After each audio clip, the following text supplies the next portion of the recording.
Saya kehilangan ayah lulus SD lah. Dan kalimat terakhirnya itu minta maaf sambil meluk karena nggak bisa ngantar ke pesantren. Maafkan apa nggak bisa ngantar. Di rumah sakit di Serang waktu itu, RSUD. Saya masih kecil, baru masuk 13 tahun, mau berangkat. Ya belum paham, tapi kita ta'zim, takrim pada beliau, pamit. Beliau menangis, saya tahan untuk menunjukkan sikap tegar. Belum paham ketika dokter mengatakan kepada ibu kami ya paling 2 pekan. Saya nggak paham. 2 pekan selesai, saya dipanggil di pesantren itu. Saya masih ingat nama, suara, suasananya. Pokoknya ke depan, bertemu kakak nomor 1. Saya tanya bagaimana ya? Beliau diam. Oh, saya husnudzan. Sampai di Bandung, paman kami masih ada beliau. Ya, semoga Allah sayangi dan rahmati. Menyampaikan kalimat yang masih terukir di hati saya sampai sekarang. Mungkin adik nanti adik, kakak saya adik, saya adik. Mungkin nggak bisa lihat karena sudah dikuburkan. Oh, saya baru paham ayah saya meninggal. Sudah kami naik bis pulang. Sampai di Pandeglang itu sudah ba'da maghrib menjelang isya. Saya nyampe rumah, saya lihat ibu saya, dan itu sepanjang jalan saya tahan untuk tidak mengalirkan air mata. Saya tahan aja. Ya. Jadi tahan sampai ketemu ibu, saya nggak nangis. Saya peluk ibu saya. Saya temani tidur. Tidur di ruang tengah, saya masih ingat. Kemudian mimpi melihat ayah pakai kemeja biru, terus senyum dada. Oh, sudah selesai.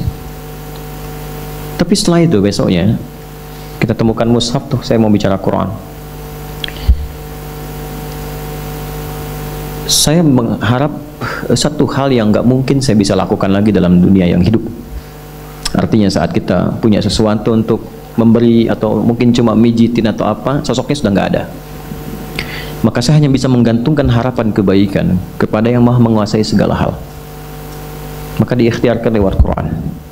Masuk, saya lihat semua ruangan itu, ruangan kisahnya, candanya, harunya, macam-macamnya. Saya temukan mushaf saja. Saya bawa mushaf warna biru, Hasbi As-Siddiqi waktu itu, luar covernya, menghadap ke kiblat, cuma minta ya Allah, mohon jadikan setiap huruf yang saya baca dari Quran ini atau saya hafalkan menjadi cahaya untuk ayah saya di alam kuburnya, menjadi pahala yang mengalir untuk kedua orang tua saya. Itu saya baca, baru saya menangis. Yang sebelumnya saya tahan, saya tumpahkan. Itu lillah tuh, untuk Quran. Bagaimana caranya? Saya pengen mencintai Quran, dekat dengan Quran, lillah untuk itu. Itu yang saya baca, selesai baca Quran itu nggak keluar, nggak hilang. Dari situ kemudian Quran itu sampai posisinya, sampai ini, saya nggak pernah menghafal Quran pengen tahu, oh ini posisinya di sini hanya untuk menunjukkan hafal gitu, tidak, nggak ada tuh. Datang, sudah hadir, sudah ada. Lalu saya tirakat tariqah maksudnya, lewat syar'i itu untuk mendekati Allah terus, lewat sholat. Pulang ke pesantren tingkatkan sholat. Nggak tinggal pokoknya, rawatib nggak tinggal, tahajud bangun malam. Jam 4 tuh biasanya kayu itu sudah dibunyikan, pembina masuk, teng setengah jam sebelum subuh sudah pada bangun semua. Saya jam 2 bangun, mandi semua, siap-siap sholat. Udah tahu apa yang terjadi? Terjadi perubahan sejak saat itu. Dari mulai suasana, keadaan, ketenangan, kedamaian, kenyamanan, dan semua aspek yang nggak pernah saya alami dan nggak saya duga sebelumnya. Bapak Ibu, kalau saya sholat nih, yang lain hari Selasa khususnya, Selasa itu waktu daging, paling enak makanan di pesantren. Hari Selasa. Yang lain biasanya telurnya kalau dadar dibagi 4, tipis-tipis, kasih kecap, kasih kerupuk. Bagi. Hari Selasa istimewa karena daging, walaupun biasa. Tapi saya tetap konsisten mencoba ini. Sholat dulu, kalau belum selesai sholat sunnah, belum menikmati, nggak keluar. Yang lain begitu salam, selesai, kultum, langsung rame. Berangkat ke rumah makan. Santri, oh dunia santri itu menyenangkan. Pesantren itu luar biasa lah kesannya. Saya bertahan sholat. Begitu nengok, sudah selesai, tenang zikir. Tinggal berapa orang berangkat, kita bawa mangkok, bawa piring ke rumah makan. Alhamdulillah sepi. Alhamdulillah sepi. Sampai habis Pak. Tapi kisahnya to be continue kan, belum selesai. Cep Adi katanya, aduh, kisah kedapnya antosan, emak candakan. Cep Adi, tunggu sebentar, nanti emak bawakan katanya. Emak dapur, itu dibawa piring saya berangkat ke dapur, dapatnya 2. Gitu. Saya dekati yang punya, dan selalu terjadi begitu. Allah lembutkan hati orang-orang itu, datang. Problem muncul, ujian olahraga. Waktu diuji, ayah meninggal, saya nggak ikut. Yang lain 8 tuh paling tinggi, saya dapat 6. Nama gurunya karena baik, Pak Gumbira namanya, senang terus orangnya. Enggak, itu saya betul-betul namanya. Saya dipanggil terpisah, itu baiknya luar biasa. Nah, Bapak minta maaf, ini terpaksa karena Ananda nggak ikut ujian, Bapak kasih 6. Yang lain tuh 8, 7, 6. Saya bilang nggak apa-apa Pak, saya juga minta maaf, saya nggak bisa ikut ujian karena ayah saya meninggal kemarin. Meninggal, Bapak turut berduka cita. Demi duka cita Bapak naikkan 6 jadi 8 gitu. Dapat juga 8. Alhamdulillah, nggak perlu lari 8 Pak. Gitu. Ini berkah. Ini kita dekati yang punya. Sampai sekarang begitu. Pokoknya saya nggak peduli Pak. Saya berangkat dakwah apa dan sebagainya. Itu dakwah, tadinya nyewa ruko, kantor sudah jadi macam-macam. Kita wakafin. Ya, ada kendaraan wakaf. Ini kamera itu wakaf tuh. Nanti saya meninggal ada yang teruskan.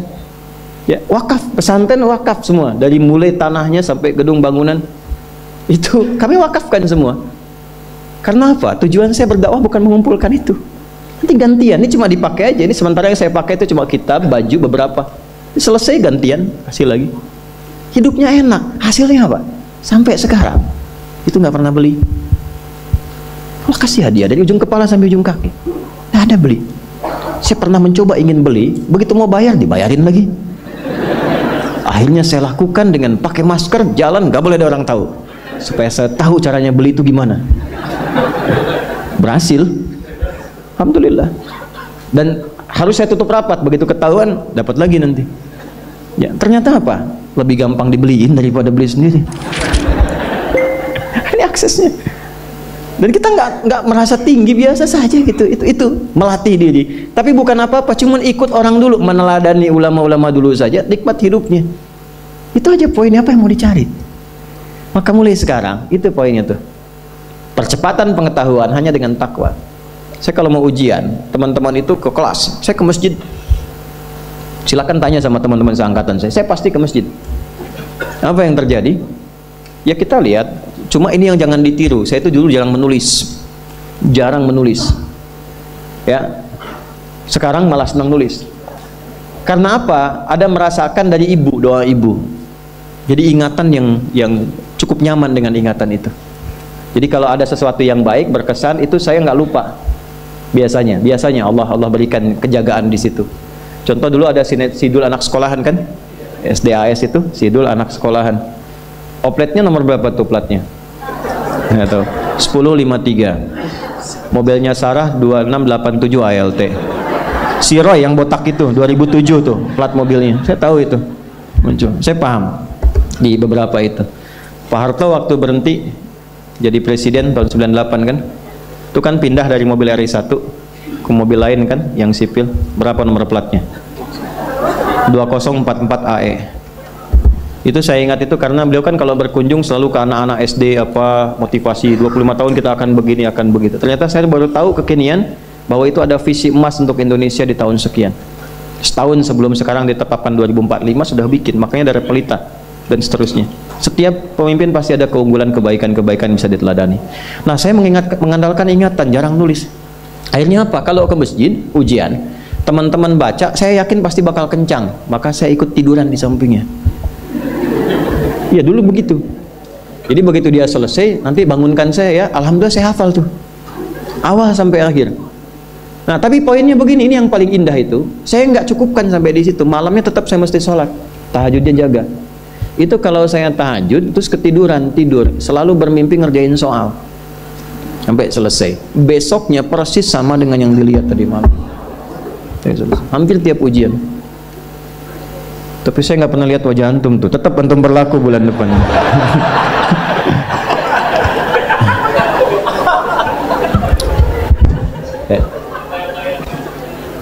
Udah ya? Nah ini, ya jadi sekarang saya cuma pesan dua, nggak banyak-banyak. Sholat sama Quran. Para orang tua sehari sehalaman aja nggak apa-apa, nggak usah banyak-banyak, 1 halaman atau berapa ayat. Yang penting ngaji. Yang penting ngaji, nanti lihat berkahnya. Dan jangan cukupkan pada yang 5 ya. Ya ini bukan hukumnya wajib, bukan. Yang wajib tetap 5 waktu. Kalau bisa naikkan, walaupun mungkin 2 rakaat malamnya, witir 1 rakaat, atau duha ambil salah satu, rawatib misalnya. Itu konsistenkan. Istiqomah di situ. Nanti lihat apa yang terjadi. Demi Allah saya katakan, kalau mau coba tuh gini ya. Hari ini Anda baca 1 halaman Quran. Sholat tambah. Besok naikkan 2 halaman. Nanti lihat keberkahan hari ini dengan besok pasti terjadi perbedaan.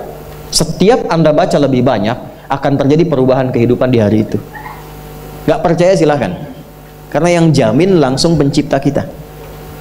Begitu kita dekati Quran, kehidupan akan berbeda. Begitu konsisten sholat, akses dibuka.